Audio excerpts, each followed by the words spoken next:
37 section में एक line लिखी है जिसको देखकर अक्सर लोग डरते भी हैं, या फिर जो खुद वकील साहब या नए कोई भी लॉ स्टूडेंट है, नए वकील साहब अभी नए वकील बने हैं, अभी वो प्रैक्टिस में है, अभी प्रैक्टिकली पूरी तरह से जिनकी अभी कोर्ट में प्रैक्टिस शुरू नहीं हुई है, वो इस सेक्शन में एक लाइन को पढ़ते हैं, offences to be cognizable and non bailable. पर मैं आपको बता दूं कि अगर आप एनडीपीएस एक्ट में किसी भी तरह से आपका नाम आया है, 3 साल तक की सजा है या फिर ज्यादा की भी सजा है, तो यहां पर एक जजमेंट काम करता है, Balchand Jain versus state of MP 1977। दोस्तों, एनडीपीएस एक्ट की जब हम बात करते हैं, एनडीपीएस एक्ट को लेकर बहुत सारे लोगों में या वो एक्यूज जो जेल में है या फिर जिन पर एनडीपीएस एक्ट के तहत धाराओं में, सेक्शंस में जिनके अगेंस्ट एफआईआर दर्ज हुई है, उन्होंने सुना है जेल के अंदर या फिर सुना है लोगों से या कुछ वकील साहब से भी सुना है कि section 37 of NDPS act, the narcotic drug and psychotropic substance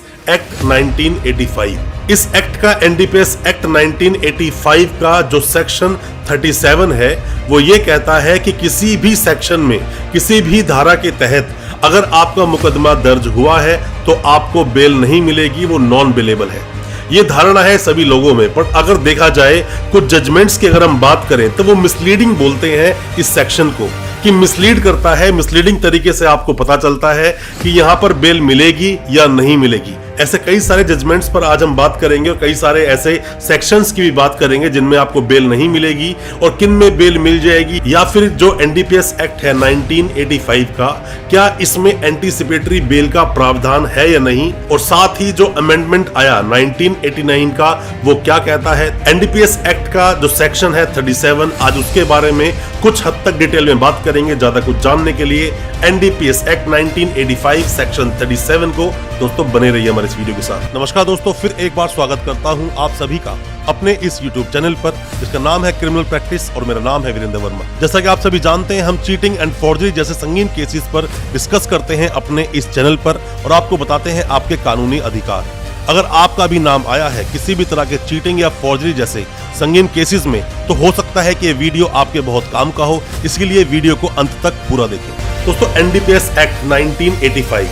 the narcotic drug and psychotropic substance act 1985, इसका सेक्शन है 37 सेक्शन में एक लाइन लिखी है जिसको देखकर अक्सर लोग डरते भी हैं, या फिर जो खुद वकील साहब या नए कोई भी लॉ स्टूडेंट है, नए वकील साहब अभी नए वकील बने हैं, अभी वो प्रैक्टिस में है, अभी प्रैक्टिकली पूरी तरह से जिनकी अभी कोर्ट में प्रैक्टिस शुरू नहीं हुई है, वो इस सेक्शन में एक लाइन को पढ़ते हैं, offences to be cognizable and non bailable. मतलब कि जितने भी तरह के अपराध हैं वो सभी कॉग्निजेबल हैं, मतलब संज्ञेय हैं, और साथ में ही नॉन बेलेबल है जिसके अंदर की बेल नहीं होती। दोस्तों, कुछ जजमेंट्स की मैं बात करूंगा जिन जजमेंट्स में ये बताया गया कि कुछ सेक्शंस जो हैं वो इसके बेलेबल भी हैं, जैसे कि साजी वर्सेस स्टेट ऑफ केरला 2004 का ये जजमेंट है, आप इसको देख सकते हैं, या फिर मैथ्यू अलियास राजू जो कि स्टेट ऑफ केरला का है 2008 का, इसको भी आप देख सकते हैं। एक और जजमेंट, थर्ड जजमेंट मैं आपको देता हूं, जिसमें Stephen Muller versus state of Maharashtra 2010 का मामला है। दोस्तों, इन तीनों ही जजमेंट्स में ये बातें बताई गई कि जो सेक्शन 37 है वो मिसलीड करता है कुछ तरीके से, और मैं आपको बताऊं तो सीआरपीसी का यहीं पर जब सेक्शन 2 पढ़ते हैं तो वहां पर मेंशन किया गया है कि बेलेबल क्या है, बेलेबल ऑफेंसेस कौन से होते हैं। दोस्तों, एनडीपीएस एक्ट के अंदर भी जितने भी मामले 3 साल तक की सजा के हैं वो सभी बेलेबल हैं, जिनके अंदर आप बेल ले सकते हैं, घबराने की इतनी जरूरत नहीं है। पर हां, जितने भी वो मामले जो कि सेक्शन 19, सेक्शन 24, सेक्शन 27A और सभी कमर्शियल क्वांटिटी के मामले, मैं दोबारा रिपीट करता हूं इसको, सेक्शन 19, सेक्शन 24, सेक्शन 27A और सभी कमर्शियल क्वांटिटी के मामले जिनके अंदर आपको आसानी से बेल नहीं मिलेगी, और इसमें बेल ना देने का जल्दी से ही प्रावधान है। इसमें आपको तरीके से ट्रायल को फेस करना पड़ेगा और बेल लेना आपके लिए बहुत मुश्किल भी हो सकता है। पर हाँ, बेल आप लगाएं जरूर, पुरजोर तरीके से अपनी बेल लगाएं, पूरे एविडेंसेस के साथ में लगाएं, और जितना अच्छे से आप अपने केस को परफॉर्म कर सके वो बहुत अच्छी बात है। दोस्तों, एनडीपीएस एक्ट में होता क्या है कि इसके अंदर ऐसा माना जाता है जैसे ही केस शुरू होता है कि जिसके ऊपर वो केस दर्ज हुआ, मतलब जो एक्यूज है उसने वो गुनाह किया ही है। जैसे कि नॉर्मल अवधारणा क्या है हमारे देश के कानून की, बोलते हैं an accused is innocent until proven guilty, पर यहां पर थोड़ा उल्टा है, बोलते हैं an accused is accused until proven non guilty. मतलब कि यहां पर एक्यूज को एक्यूज ही माना जाएगा, बाकी वो केस लड़ेगा और केस के लड़ते लड़ते आगे जाकर जब एविडेंस पर गाड़ी आती है, आपके वकील साहब ने कितने अच्छे से उस केस को प्रेजेंट किया है वो सब मैटर करता है। अगर आपके वकील साहब ने बहुत अच्छे से आपके केस को प्रेजेंट किया तो मेरा मानना है कि आपको बेल भी मिलेगी, आप केस से बरी भी होंगे और हो सकता है कि आपके पास कुछ ऐसे एविडेंसेस निकल जाएं कि आप डिस्चार्ज ही हो जाएं। और दोस्तों यहीं पर सेक्शन 29 ऑफ एनडीपीएस एक्ट ये बहुत सारी एफआईआर में आपको देखने को मिलेगा। इसका मतलब सिर्फ इतना सा है कि जब जिसको पकड़ा गया, मतलब जो एक्यूज था, जिसके पास से सामान बरामद हुआ, उसने जो डिस्क्लोज किए कुछ नाम डिस्क्लोजर स्टेटमेंट के अंदर, जितने भी लोगों के नाम लिए वहां पर 29 सेक्शन पिक्चर में आ जाता है और जिसको भी उस एक एफआईआर के उस एक कंप्लेंट के तहत पकड़ा जाता है उन सभी पर वो सभी सेक्शंस लगा दिए जाते हैं जो सेक्शन किसी एक पर लगते हैं। अब बात करते हैं क्या एनडीपीएस एक्ट में एंटीसिपेटरी बेल का भी प्रावधान है, क्या आप बेल ले सकते हैं? दोस्तों एंटीसिपेटरी बेल लेना, अगर हम बात करें SC/ST एक्ट की बात करें तो वहां एंटीसिपेटरी का कोई भी प्रावधान नहीं है, सेक्शन 18 यही बोलता है। पर मैं आपको बता दूं कि अगर आप एनडीपीएस एक्ट में किसी भी तरह से आपका नाम आया है, 3 साल तक की सजा है या फिर ज्यादा की भी सजा है, तो यहां पर एक जजमेंट काम करता है, Balchand Jain versus state of MP 1977, जो कहता है कि आप एंटीसिपेटरी बेल बिल्कुल ले सकते हैं। एंटीसिपेटरी बेल आपको फाइल करनी भी चाहिए अगर आपको लगता है कि आपके ऊपर जो केस लगा है वो बेबुनियाद है और आपने ऐसा कुछ नहीं किया है, आप इनोसेंट हैं, तो आपको एंटीसिपेटरी बेल का सहारा जरूर लेना चाहिए।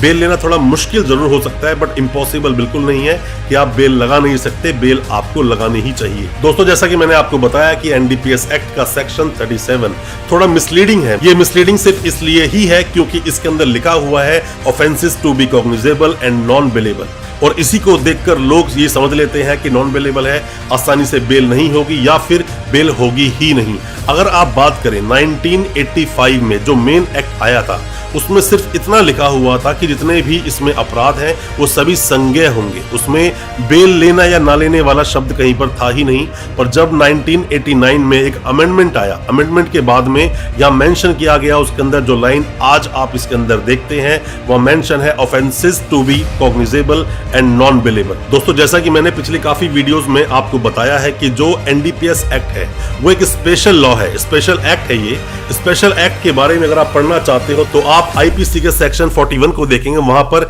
स्पेशल लॉ के बारे में लिखा हुआ है, कुछ मेंशन है। इसके अंदर होता क्या है एनडीपीएस के अंदर कि जब भी कोई पनिशमेंट किसी को दी जाती है तो पनिशमेंट के साथ साथ फाइन का भी यहां पर प्रावधान है। बट आईपीसी में बहुत सारी जो सजाएं दी जाती है वो सिर्फ सजा दी जाती है, वहां पर पनिशमेंट के साथ साथ फाइन भी लगाया जाए ऐसा मैंडेट प्रोविजन नहीं होता है। प्रिजम्पशन की हम बात करें तो यहाँ पर यही माना जाता है कि जिसके पास से कुछ भी सामान बरामद हुआ वही एक्यूज है। अब उसको अपनी इनोसेंसी प्रूफ करनी होती है जो कि एक बहुत ही मुश्किल टास्क बन जाती है। और फिर से वही के 1924, 27A और कमर्शियल क्वांटिटी के जो मामले होते हैं वो सीरियस नेचर के, बहुत ही ज्यादा सीरियस नेचर के मामले बन जाते हैं, जिसमें बेल लेना खुद एक टेक्निकलिटी हो जाती है। किस तरह से टेक्निकली केस को आप फाइट करेंगे, क्योंकि जब किसी को पकड़ा जाता है तो उसके अंदर सेक्शन 50 और सेक्शन 42 का किस तरह से यूज किया गया, किस तरह से उसका कंप्लायंस किए गए, ये सब चीजें भी बहुत जरूरी हैं देखने के लिए। बट 37 सेक्शन को देखकर एनडीपीएस के आप ये बिल्कुल ना समझें कि बेल बिल्कुल नहीं हो सकती, और सभी सेक्शन